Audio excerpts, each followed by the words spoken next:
Nadie habla de lo que pasó allí, ni en los libros de historia, ni en los viejos documentales polvorientos que sobreviven en cintas olvidadas, ni siquiera en las conversaciones clandestinas de los veteranos que lo vieron todo. Es como si un velo oscuro hubiera sido echado a propósito sobre aquel lugar, sobre aquella masacre, sobre aquellos hombres. Fue una batalla sin nombre, un sacrificio sin medallas, un grito que nadie quiso escuchar, y sin embargo, los huesos siguen allí, enterrados bajo capas de tierra y silencio, junto con cartas sin destino, casquillos oxidados y huellas secas de un heroísmo que jamás se convirtió en leyenda. Porque el mundo no estaba listo para aceptar la verdad de lo que ocurrió entre esas rocas abrasadas por el sol. Todo comenzó con una ausencia, un informe militar extraviado, fechado en marzo de 1982, clasificado, luego reclasificado, y finalmente desaparecido. Nadie pidió explicaciones, nadie las dio. Solo quedó un hueco en la línea cronológica, una pausa incómoda que nadie supo, o quiso, llenar. Años más tarde, un joven historiador encontró una mención fugaz en un diario personal de un coronel retirado. Los 300 resistieron durante 3 días. Luego, solo hubo humo.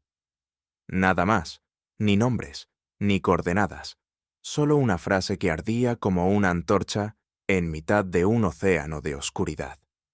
Los archivos oficiales saltan de una operación a otra como si nada hubiese ocurrido en ese espacio, como si 30.000 soldados enemigos jamás hubiesen marchado hacia aquella garganta de piedra, como si 300 hombres no hubiesen dado su vida por algo más grande que ellos mismos.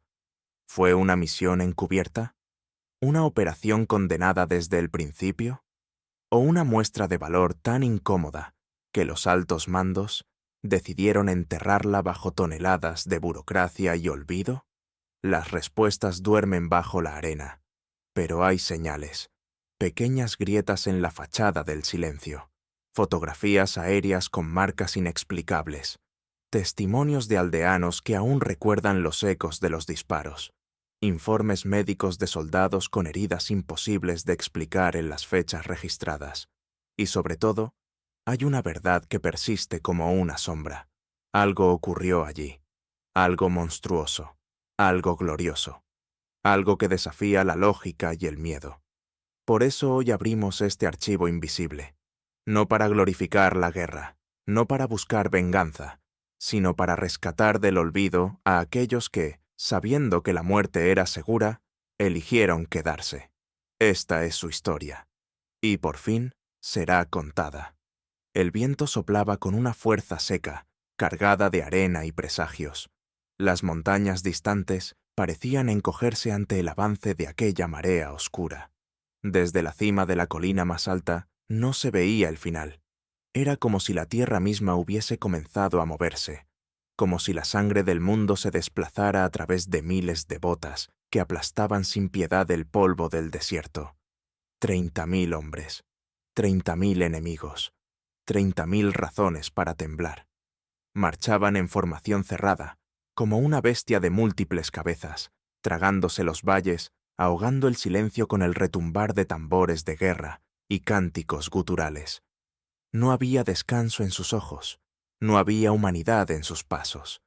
Avanzaban como si el destino les hubiese sido susurrado por una fuerza ancestral y cruel, como si cada uno de ellos supiera que no regresaría. Y eso no importaba. Sus estandartes, teñidos de rojo y negro, danzaban con arrogancia en el aire caliente. Cráneos colgaban de algunas lanzas. Otras llevaban tatuadas oraciones en lenguas que ya no se hablaban. Aquello no era un ejército, era una maldición puesta en marcha. Nadie sabía de dónde habían salido exactamente. Algunos decían que eran mercenarios sin patria, otros hablaban de un culto milenario resurgido de las ruinas del fanatismo. Pero todos coincidían en algo, no tomaban prisioneros. La Operación Rescate, como la llamaban en los pocos documentos que sobrevivieron, jamás contempló su existencia. Se suponía que la zona era segura, un paso olvidado entre colinas estériles. Pero la inteligencia había fallado. O tal vez no había fallado. Tal vez simplemente había sido ignorada. Aquel ejército, si se le podía llamar así, se movía con una disciplina feroz. Cada unidad sabía su lugar. Cada hombre obedecía sin preguntar. Las columnas de suministros los seguían de cerca. Carromatos, bestias de carga, filas interminables de armas. Desde el aire parecían hormigas sobre una herida abierta, pero desde el suelo eran otra cosa. Eran la muerte anunciada. Y en su camino había una única posición fortificada. Una piedra en el zapato de un monstruo. Una roca irrelevante en los mapas, pero maldita en los sueños de los que la habitaron. Allí, en lo alto de una garganta natural, resistían 300 soldados. Mientras los enemigos descendían como una avalancha negra, un operador de radio encendía su equipo una y otra vez, repitiendo el mismo mensaje codificado. Contacto visual confirmado. Fuerza enemiga. 30.000 efectivos. Sin apoyo aéreo. Sin posibilidad de retirada. Repito, sin posibilidad de retirada. Silencio. Nadie respondía. 30.000 enemigos avanzaban hacia ellos con la certeza de que nada podría detenerlos. Y quizás tenían razón, pero aún no sabían con quién se iban a encontrar. La posición era un fragmento de infierno tallado en piedra. Una garganta estrecha entre dos macizos rocosos, rodeada por acantilados quebrados, donde el sol no perdonaba y el viento parecía arrastrar los lamentos de los que ya habían muerto.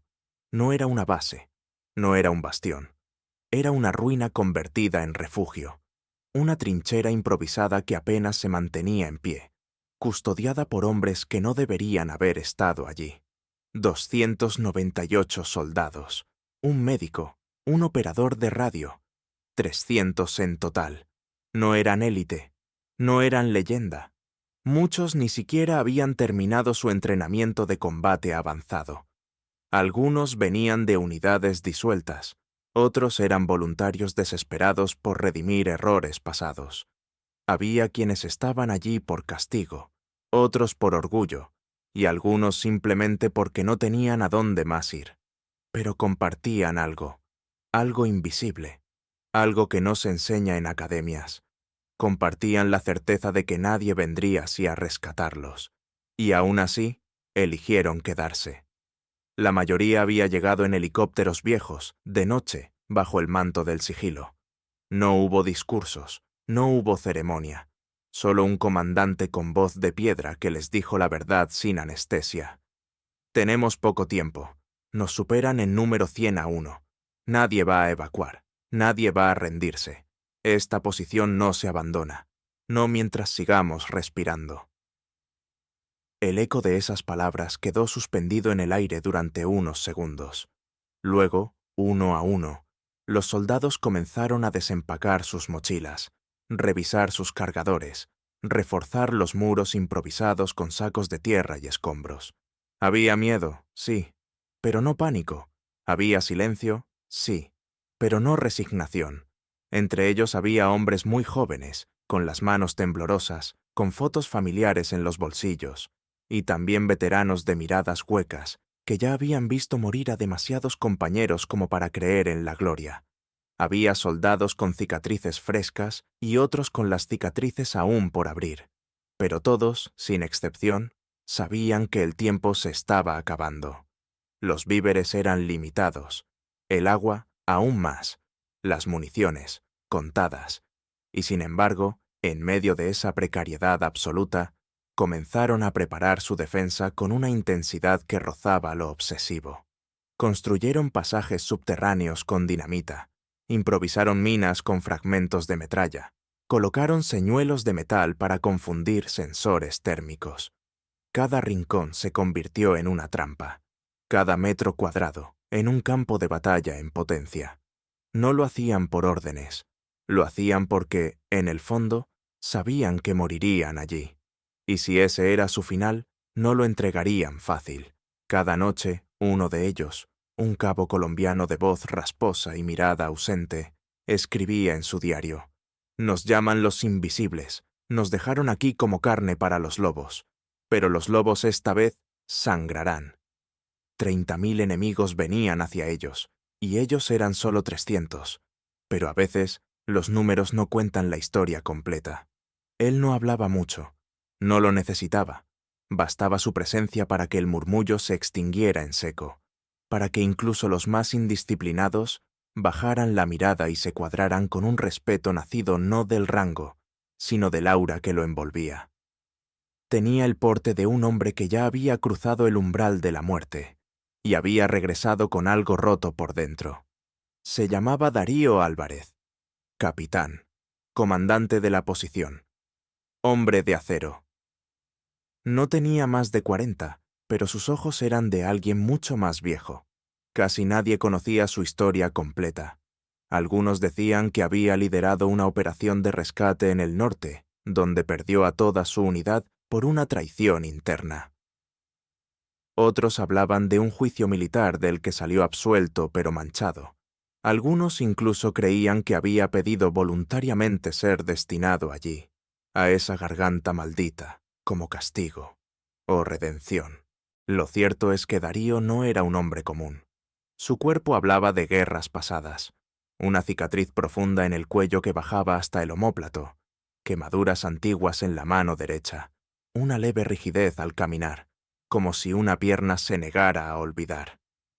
Pero lo que más impactaba no era lo visible, era su mirada, inmóvil, directa, de una claridad insoportable, como si viera todo de una vez: el enemigo, la muerte, el miedo de sus hombres, y algo más allá del horizonte. Desde el primer día impuso una rutina férrea, no porque creyera en la disciplina ciega, sino porque sabía que el caos vendría, y cuando viniera, solo el control podía evitar el colapso. Dividió a los soldados en células autónomas de combate, asignó puntos de fuego rotativos, entrenó a cada uno para cubrir al caído, para resistir aislado, para morir sin entregar el puesto. Pero también hablaba con ellos, en privado, uno por uno. No daba discursos heroicos, preguntaba cosas simples. ¿Tienes familia? ¿Sabes lo que es el miedo? ¿Estás listo para matar con tus manos si se acaba la munición? Sus palabras eran cuchillas que cortaban excusas, que dejaban expuesta la verdad más cruda. Estaban solos, y solo podían contar los unos con los otros. Una noche, mientras revisaba las posiciones más lejanas, uno de los soldados, un joven nervioso de apenas 20 años, le preguntó si realmente creía que podrían detener al enemigo. Darío lo miró durante un largo segundo. Luego dijo: «No». «Entonces, ¿por qué seguimos aquí?» «Porque alguien tiene que enseñarle al mundo que resistir vale más que sobrevivir». Después siguió caminando como si no hubiese dicho nada extraordinario. En su cuartel improvisado, una caverna reforzada con sacos de cemento, guardaba un mapa detallado de la zona, marcado con líneas rojas y círculos numerados. Pero también, colgado en la pared, tenía una fotografía antigua.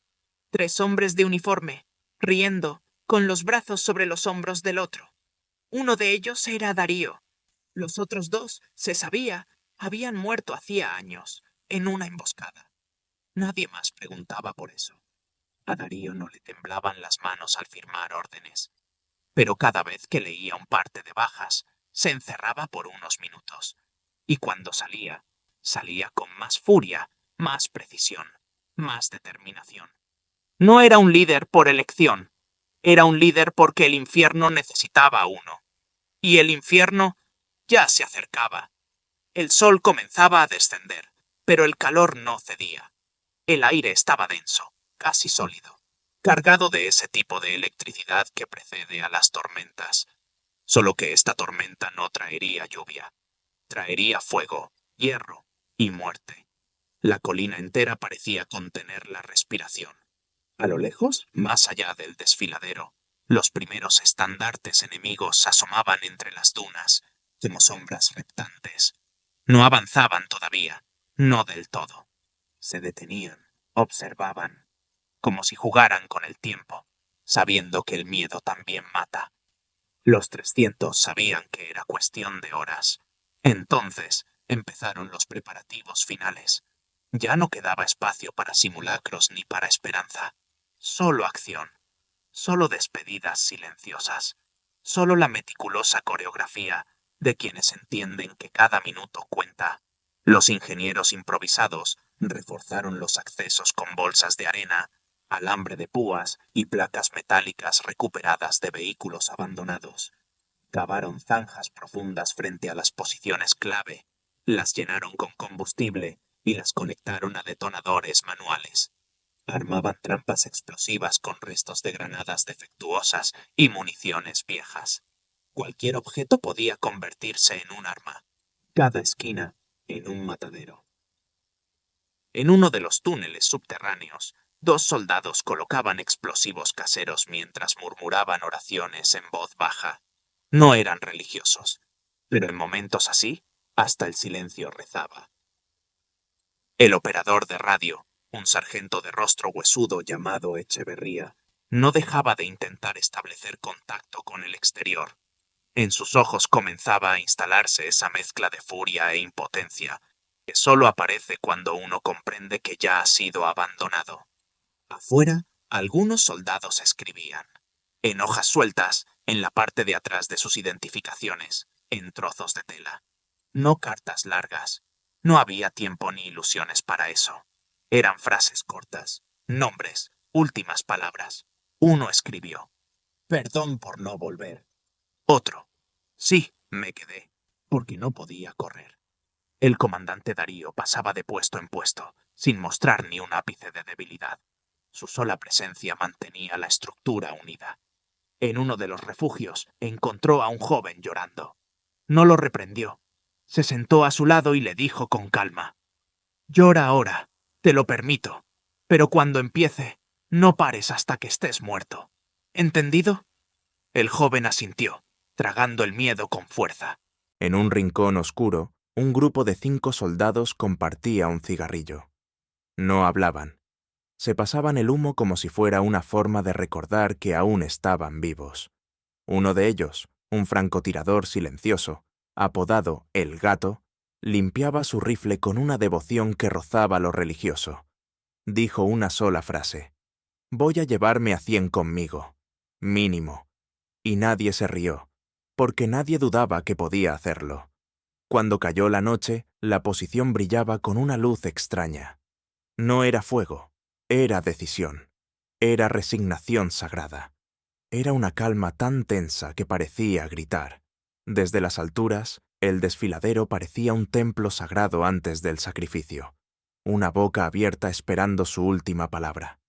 El enemigo comenzó a moverse, y los 300, en lugar de esconderse, se pusieron de pie. No hubo aviso, no hubo corneta ni declaración formal, ni tiempo para respirar. Solo un rugido, seco y brutal, como si la tierra hubiese abierto sus entrañas. Luego, el cielo se llenó de fuego. El primer asalto comenzó con una lluvia de cohetes improvisados, disparados desde posiciones móviles del enemigo. Las colinas se iluminaron como si una tormenta eléctrica hubiera estallado sobre ellas. El estruendo era tan ensordecedor que durante varios segundos nadie escuchaba nada. Solo sentía el golpeteo del corazón en el pecho y la vibración de los huesos. Pero los 300 no se movieron de sus puestos. Sabían que ese primer golpe era puro ruido, intimidación, fuego sin puntería. Habían estudiado los patrones, habían contado los segundos, sabían cuándo el enemigo disparaba para aterrorizar y cuándo lo hacía para matar. Y entonces llegó el momento real. Una columna de más de 1000 hombres se abalanzó sobre el desfiladero como una ola negra. Venían gritando, disparando al aire, algunos cubiertos de polvo, otros de pintura de guerra. En sus rostros no había miedo, solo hambre, solo esa locura fanática que convierte a los hombres en cuchillas. Pero no sabían lo que los esperaba. Cuando los primeros cruzaron la línea marcada por los sensores, las minas explotaron en cadena. Trozos de carne y tierra volaron hacia el cielo como una lluvia grotesca. Luego, las zanjas se encendieron. Columnas de fuego abrazaron los flancos de la horda y los obligaron a reagruparse en medio del caos. Entonces, desde las alturas, los francotiradores abrieron fuego. El gato fue el primero. 3 disparos, 3 caídos. No tenía expresión en el rostro, solo una concentración absoluta, inhumana. Otros lo siguieron. Las balas cortaban el aire como cuchillas invisibles. El enemigo comenzó a caer en montones, confundido, desorientado, sin saber de dónde venía el castigo. Y aún así, seguían avanzando. La fuerza de su número era como un río. Podías represarlo por un instante, pero no lo detenías. Los que llegaron a la primera línea fueron recibidos con ráfagas cerradas de ametralladora, granadas de fragmentación y cuchillos.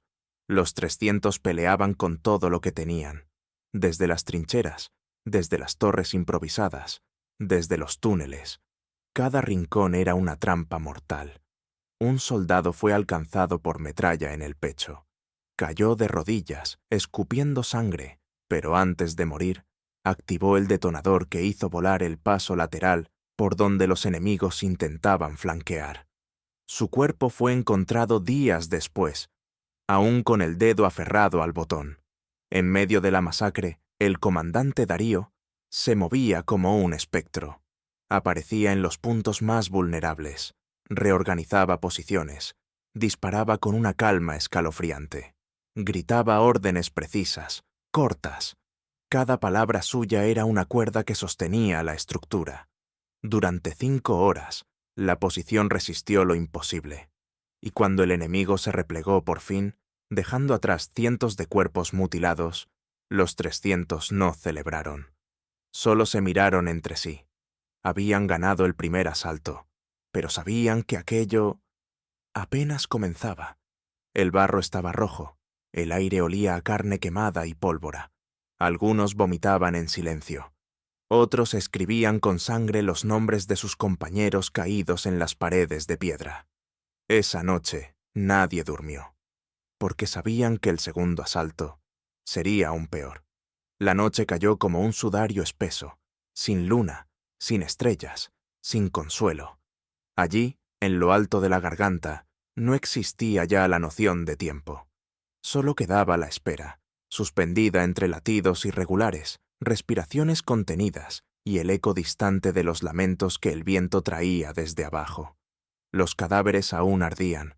Algunos enemigos habían sido atrapados por las llamas de las zanjas incendiadas y sus cuerpos seguían humeando, deformados, irreconocibles, mientras los insectos comenzaban a acercarse en oleadas. Un hedor denso, como carne podrida mezclada con metal fundido, invadía cada rincón del puesto. Nadie podía ignorarlo. Nadie podía acostumbrarse. Pero esa noche no se trató del olor, ni del silencio, ni siquiera del cansancio extremo que convertía los párpados en plomo. Se trató de algo más oscuro, algo que no se podía disparar ni explotar. Se trató del miedo absoluto. A medianoche comenzaron los ruidos, gritos, al principio lejanos, luego más cercanos, hasta volverse insoportablemente humanos. No eran ataques, no eran incursiones, eran voces, voces reales, gritaban nombres, suplicaban en lenguas extrañas, rezaban, maldecían. Algunos soldados creyeron R. ¿Lo escuchaste?, preguntó uno, con los ojos desorbitados. Sí, pero no digas nada, no respondas, no mires. El comandante Darío había dado una sola orden al caer el sol. Durante la noche, nadie se mueve, nadie contesta, nadie enciende una luz. Si algo llama, lo dejas llamar. Pero la noche no solo llamó, gritó. En algún momento, una esfera de fuego rodó desde las colinas y explotó cerca del muro sur. No era una bomba, era un cuerpo envuelto en llamas, lanzado desde una catapulta improvisada. Los enemigos, en una muestra de sadismo ritual, habían comenzado a usar a sus propios muertos como proyectiles, cuerpos que estallaban al impactar, esparciendo huesos, cenizas y horror. Los 300 ya no eran 300. Las bajas del primer asalto se contaban en decenas. Muchos cuerpos aún no podían ser recuperados, y los que seguían vivos comenzaban a desmoronarse por dentro. Uno de ellos, un soldado ucraniano que no había hablado en todo el día, comenzó a reírse en plena madrugada. Reía con fuerza, con lágrimas, con una risa que rompía los nervios. Cuando le preguntaron qué ocurría, solo dijo: «Nos escuchan. Ellos nos escuchan pensar. Tuvieron que atarlo». Y aún atado, seguía riendo. Otros hablaban dormidos. Algunos empezaban a ver figuras moverse entre las rocas. Uno juró haber visto a su madre caminando cerca del puesto de vigilancia número 3. Otro disparó contra una sombra que nunca estuvo ahí. La paranoia se instaló como una peste. Las raciones se habían reducido a la mitad. El agua comenzaba a escasear. Los filtros improvisados no daban abasto. El médico, exhausto, sin morfina ni antibióticos, se limitaba a vendar y murmurar «aguanta», como si esa palabra fuese medicina. Y en medio de todo, el comandante Darío no dormía. Revisaba cada puesto, cada soldado, cada sombra. Su voz mantenía unida la cordura. Cuando alguien empezaba a quebrarse, él lo tomaba del rostro, lo miraba directo a los ojos y decía: «Mírame, estás aquí, aún estás aquí, no dejes que te roben eso». Pero incluso él, en lo más profundo de la madrugada, fue visto solo, apoyado contra una pared, con la mirada perdida. Nadie le habló, porque sabían que incluso los de acero también sienten el frío. La noche no trajo descanso, solo fantasmas. El amanecer llegó como una maldición silenciosa. No hubo canto de aves, ni brisa fresca, ni luz redentora. Solo un cielo sucio, color óxido, y el crujir de huesos pisados bajo botas exhaustas. Los sobrevivientes despertaron, si es que habían dormido, con el cuerpo entumecido, la mente erosionada y los dedos rígidos de tanto aferrarse al fusil.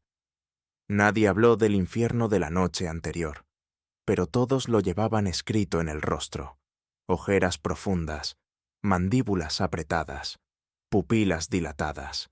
Habían cruzado una frontera invisible. Ya no eran soldados, eran testigos de lo que el hombre puede soportar, antes de romperse.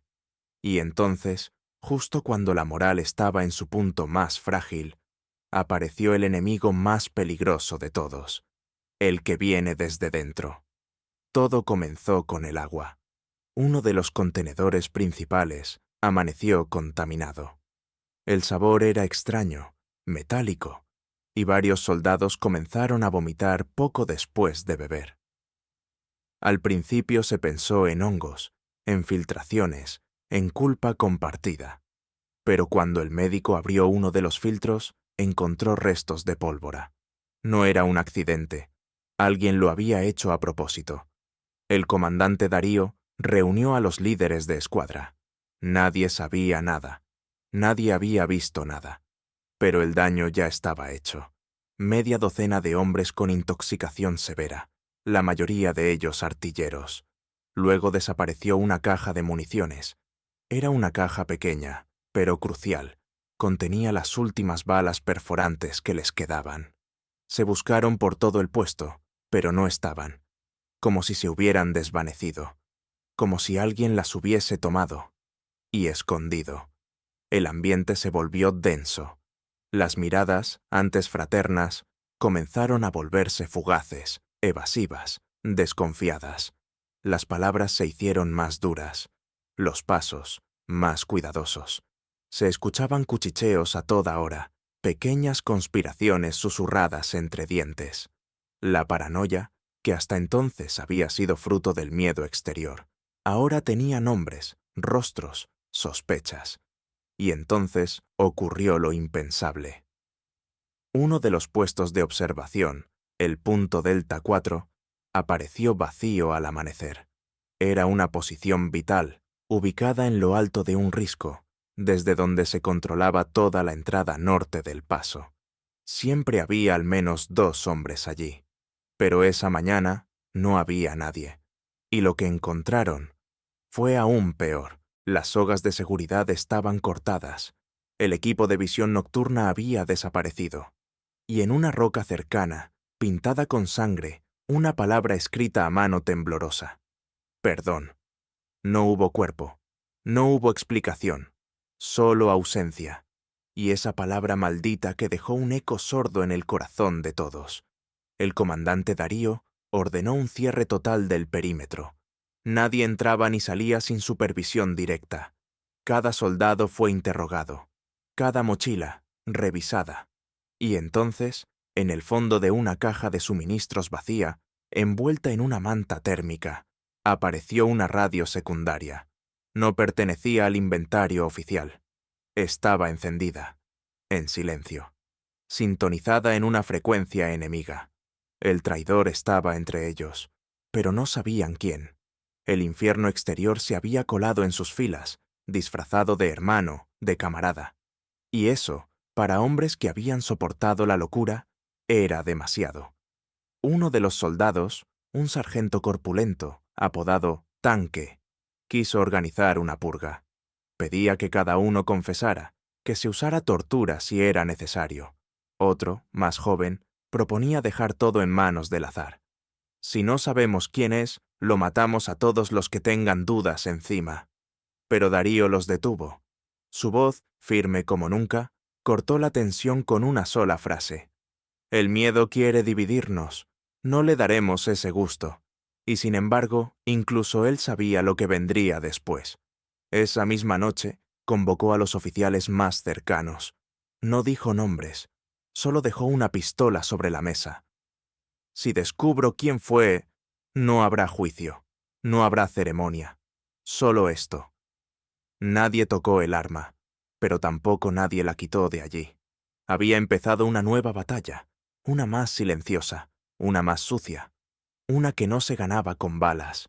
Aquel amanecer no tuvo color. El cielo, cubierto de una niebla densa, parecía negarse a revelar lo que venía. No había pájaros, no había viento, solo un silencio tan profundo que dolía en los oídos, como si el mundo entero contuviera el aliento, sabiendo que lo que iba a suceder ya no era una batalla, sino una despedida. Quedaban 38 hombres, 38 de los 300. El resto yacía bajo la tierra seca, entre escombros, entre llamas, entre pedazos de uniforme que ya no cubrían nada. Algunos cuerpos jamás fueron recuperados. Otros habían sido enterrados en tumbas improvisadas, con placas hechas de latas y casquillos vacíos. Pero todos seguían allí, presentes, como sombras silenciosas que acompañaban cada movimiento, cada paso, cada decisión. La radio no funcionaba desde hacía 2 días. El agua se había reducido a las últimas gotas. No quedaban vendajes limpios, ni morfina, ni pólvora suficiente. Pero aún había algo. Aún había fuego en los ojos. El enemigo ya no se ocultaba. Rodeaban la posición en un círculo perfecto, como chacales esperando el momento exacto para devorar. No había prisa en sus movimientos. Sabían que tenían la ventaja, que el final era cuestión de tiempo, y sin embargo, había algo en ese círculo que temía, porque los 38 que quedaban no se habían rendido, no habían intentado huir, no habían suplicado, se estaban preparando para la última carga. Darío lo anunció al mediodía, reunió a todos, uno por uno, bajo el cielo opaco. Su rostro estaba cubierto de polvo y sangre seca. Tenía una venda cruzándole el pecho y una herida profunda en la pierna que apenas le permitía mantenerse en pie. Pero su voz era fuego. No queda nadie más. Somos los últimos, y seremos el recuerdo que arda en su conciencia. Nadie respondió, no con palabras. Solo se pusieron de pie. Algunos se santiguaron, otros besaron fotos. Uno dibujó un corazón en el polvo con el dedo y lo dejó allí, como un acto íntimo de ternura en medio del apocalipsis. Eligieron sus armas, las pocas que quedaban. Fusiles con 3 balas, cuchillos, piedras, puños. Algunos cargaron granadas pegadas al pecho, atadas con cinta, listos para abrazar al enemigo en su último aliento. Era una carga suicida, y todos lo sabían, y aún así, nadie retrocedió. A las 17:22 se abrió la puerta principal del refugio. Los 38 salieron como una flecha encendida. El enemigo no lo esperaba. Era imposible de imaginar. Una carga frontal, sin cobertura, sin artillería, sin esperanza. Y sin embargo, fue una sinfonía brutal. Los primeros en caer lo hicieron gritando, abriendo fuego hasta el último cartucho. Uno, herido en el abdomen, se arrastró hasta una posición enemiga y se hizo estallar con una granada entre los dientes. Otro, sin armas, se abalanzó sobre un oficial enemigo y lo derribó a golpes antes de recibir un disparo en la nuca. Era una danza de muerte, coreografiada por la rabia. El enemigo comenzó a retroceder. Sí, retroceder, porque aquello no era una carga. Era un grito, una herida viva. Una prueba de que incluso en la derrota más absoluta, el espíritu humano podía volverse furia, podía arder, podía resistir. Uno de los enemigos, capturado vivo semanas después, confesó entre lágrimas. No eran hombres, eran espectros. Nos miraban sin miedo, nos mataban sonriendo. El comandante Darío cayó al final. Tenía 6 balazos en el cuerpo, pero aún sostenía el detonador que activó los últimos explosivos escondidos bajo el terreno. Llevó consigo a decenas de enemigos. Su cuerpo jamás fue encontrado. Cuando el polvo se asentó, el campo estaba cubierto de sangre, humo y silencio. 38 hombres habían salido. Ninguno regresó. Pero el enemigo no volvió a avanzar. Durante semanas, los cuerpos quedaron allí. Nadie se atrevía a tocarlos. Había una presencia en ese lugar, un eco, una advertencia. Algo sagrado había ocurrido, algo que la historia preferiría olvidar. Pasaron los años, luego las décadas, y con ellas el polvo cubrió las cicatrices. El sol volvió a brillar sobre la garganta donde una vez 300 hombres eligieron morir de pie. La vegetación, escasa y obstinada, comenzó a reclamar el terreno. Los huesos se hicieron parte del suelo. El viento, único testigo fiel, siguió susurrando los nombres que nadie se atrevía a escribir. Oficialmente, nunca ocurrió. No hay archivos, no hay medallas, no hay monumentos. Solo una ausencia en los informes militares. Una línea en blanco entre 2 operaciones sin importancia. Como si el tiempo hubiera saltado deliberadamente aquella coordenada. Como si la memoria colectiva hubiese sido instruida para olvidar. Pero la Tierra no olvida.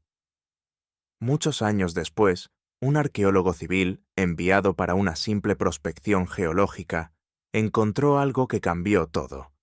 Primero fue una bala deformada, luego una chapa de identificación, oxidada pero legible. Después, una caverna sellada con piedras, donde dormían en silencio los restos de 7 hombres abrazados entre sí, con las armas aún apretadas entre los dedos. Había también un cuaderno, quemado en los bordes, húmedo, casi ilegible. Pero en su interior, entre manchas de sangre y barro, sobrevivía una frase, escrita con letra trémula. No fuimos mártires, fuimos humanos, y elegimos pelear. La noticia nunca salió a la luz. El hallazgo fue clasificado al instante. Las autoridades cerraron la zona.